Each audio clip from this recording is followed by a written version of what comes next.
महाराष्ट्रामध्ये पारंपरिक लोककला जिथं लुप्त होत जात आहे तिथेच आज आपल्या मधूनच महाराष्ट्राचे भूमिपुत्र याच हिंगोली च्या धर्तीवर जन्माला आलेले शाहीर शुभम विभूते यांनी इथे जे आज लोक परंपरा पारंपरिक लोक कार्यक्रमाचा जो लोकनाट्य विविध नाट्याचा जो कार्यक्रम इथे आयोजित केला होता त्यामुळं खरंच हिंगोलीकरांना पुन्हा त्या कार्यक्रमाच्या सोबत एक आपली जी कला लुप्त होत चालली होती त्याला पुन्हा नवसंजीवनी देण्याचं काम इथे जे आहे शाहीर विभूते सर यांनी केलेलं आहे. यासोबतच आपल्या जवळ आता संवाद साधण्यासाठी डॉक्टर राजेंद्र जोंधळे सर इथे उपस्थित आहेत, ज्यांनी अतिशय सुंदर असं सूत्रसंचालन केलं होतं आणि कला काय असते त्याच्या शब्दाला जीवनरूप यांनी दिलं होतं. आपल्यासोबत आता सध्या ते आहेत. सर इथे अगोदर आपण जी कला इथे सादर केलेली आहे तर इथे ज्या ज्या लोक आले ते प्रथम तर त्यांची परिचय द्या. इथे खानदेश, कोल्हापूर, सोलापूर बऱ्याच जिल्ह्यातून इथं कलाकारांनी आपलं कलाचं सादरीकरण केलेलं आहे. अतिशय दुर्मिळ म्हणजे नागमंत्री बारी, तुमचा डायका कला प्रकार, वाघ्या मुरळी, गोंधळ, वासुदेव, पोतराज, पिंगळ, त्याच्यानंतर गण, नंदी अशा भरपूर कला प्रकार या रंगमंचावर विधिनाट्य महोत्सवाच्या निमित्त हिंगोली शहरामध्ये या सगळ्या कला प्रकारांचं सादरीकरण झालेलं आहे. आणि संबंध कोल्हापूर, सोलापूर, जळगाव, त्यानंतर शिरोळा, हिंगोली, जिंतूर तालुका आणि या सर्व वाशिम जिल्हा यातून सर्व कला प्रकार इथे सादर झाले. यामध्ये सांगायचं झालं तर हा जो लोककला प्रकार आहे विधिनाट्य महोत्सव सांस्कृतिक कार्य संचालनालय यांच्या मार्फत हा महोत्सव आज होतोय, ही चांगली बाब आहे या कलाकारांसाठी. या कलाकारांना एक स्टेज उपलब्ध होतं, या कलाकारांना एक प्लॅटफॉर्म उपलब्ध होतं आणि हे यांच्यासाठी फार चांगलं कार्य महाराष्ट्र शासन सांस्कृतिक विभाग करत आहे.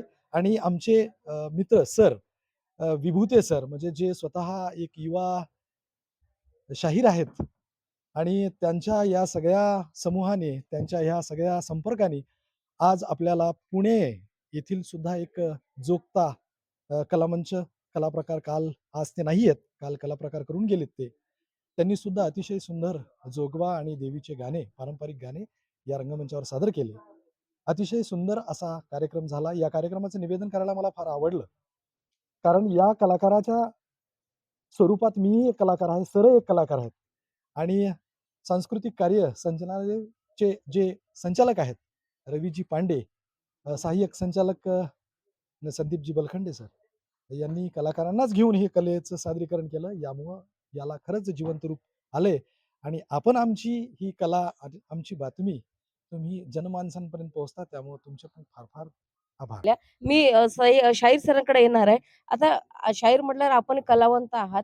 आपण आज हा कार्यक्रम इथे खरंच हिंगोलीपर्यंत आपण आणण्यासाठी आजूबाजूने प्रयत्न केले. कसा असला हा प्रवास कसा होता तिथपर्यंतचा? खरं तर हा महोत्सव हिंगोलीमध्ये मंजूर झाला होता आणि मी जवळपास हा महोत्सव घ्यायच्या अगोदर 8 दिवस इकडे येऊन गेलो होतो. मी स्थानिक लोक कलाकार खूप शोधत होतो, तुम्हाला भेटले नाहीत. मग मी बाहेर जिल्ह्यातले सर्व कलाकार इथे उपस्थित केले. हा महोत्सव आदरणीय आशिषजी शेलार साहेब, सांस्कृतिक मंत्री यांच्या मार्गदर्शनाखाली हा संपन्न होतोय. तसेच या विभागाचे संचालक श्रीरामजी पांडे साहेब, सहाय्यक संचालक संदीप बलकंडे, कार्यक्रमाधिकारी निलेश दुबार यांच्या हस्ते हा कार्यक्रम मार्गदर्शनाने संपन्न झाला. हा कार्यक्रम इथे ज्यावेळेला मी महोत्सव आयोजन केलं, ज्यावेळेला आमचा हा जी-आर निघाला, त्यावेळेला आमचा ह्या जिल्ह्यात कोण कलाकार येणार नाही म्हणून आमचा जिल्ह्यात दुसऱ्या घ्यायचा प्रोग्राम चालला होता. पण योगायोग असा झाला की ह्याच जिल्ह्यात कार्यक्रम घ्यायचं ठरलं आणि बघा कार्यक्रम चालू असताना बाहेरचे कलाकार असताना सुद्धा या तुमच्या आजूबाजूच्या जिल्ह्यातले सुद्धा कलाकार आम्हाला इथं मिळाले म्हणून त्यांना आम्ही आज व्यासपीठ उपलब्ध करून दिलं. मध्यंतरी मी पाहिले, की जे श्रोते जे इथे आले होते, दर्शक जे होते, ते सुद्धा त्यांना राहवल्या गेलं नाही. आपल्या कलेशी ते आपसूकच स्टेजपर्यंत येऊन आपल्या कलाकारांशी सोबत फिरकत होते. कसा आनंद होता तो? अतिशय समाधान वाटलं कारण 8 दिवस जी आम्ही काही धडपड केली, त्याचं एक सार्थक झाल्यासारखं वाटलं. इथं गर्दी नव्हती पण दर्दी होती, असा हा विषय आहे. पण नक्कीच आम्ही हिंगोलीमध्ये परत महोत्सव ज्यावेळेला घेईन त्यावेळेला 100% आम्ही अजून काय करता येईल पब्लिक हे करण्यासाठी तो 100% प्रयत्न करेन. त्यातून ह्या पारंपरिक ज्या संस्कृती आहेत त्या जपल्या चालल्या. आपल्या या कार्याला खरंच मराठीचा सलाम आणि आपल्याला पुन्हा शुभकामना, की आपण पुढेही या कार्यक्रमाला असंच पुढे नेत चला आणि जो पारंपरिक वारसा आहे लोककलेचा ह्याला सुद्धा असंच चालवत राहा. मी मराठीसाठी हिंगोली जिल्हा प्रतिनिधी आपला